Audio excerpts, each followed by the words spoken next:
traders, FX Pip Collector here. Today is Monday, August 26th, and I'm going to be analyzing the US dollar yen, starting on the monthly, working my way all the way down to the 1 hour time frame for the full top-down analysis.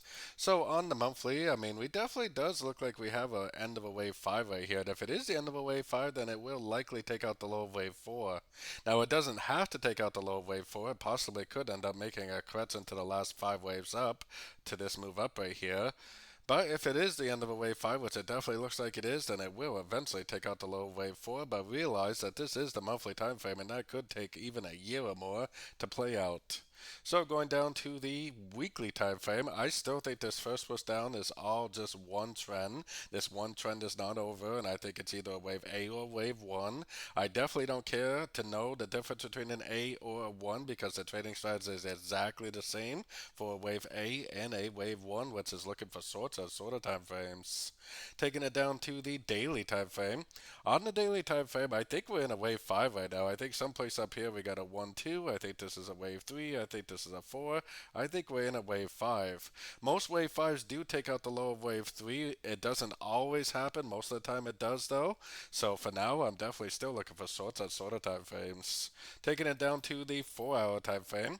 On the 4 hour time frame, I got my Fibonacci retracement out here, and I'm definitely still looking for sorts. If price goes up and breaks this high right here, then that definitely will turn me into a buyer. But otherwise, I am definitely patiently waiting for three-way pullbacks. I'm waiting for Fibonacci bounces to go short again for the continuation of the downtrend.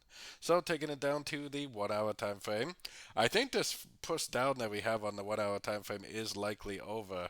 Now, I think what's going to happen next is we are likely to get a correction to this last move down. So if I see 1, 2, 3 waves up to a Fibonacci retracement level, any Fibonacci retracement level, then I see a nice engulfing move to the downside, and that's exactly what I would be waiting for to go short again for the continuation of the downtrend. For me as a swing trader, I'm only looking for shorts right now, and I'm only looking to go short after three-way pullbacks and Fibonacci bounces. If it does decide to go up and take out this high right here, then I definitely will stop looking for shorts and start looking for buys again. But for now, definitely looking for shorts in a downtrend. So don't forget to join my free Discord group. It's linked over here in the corner. And as always, thank you and happy trading.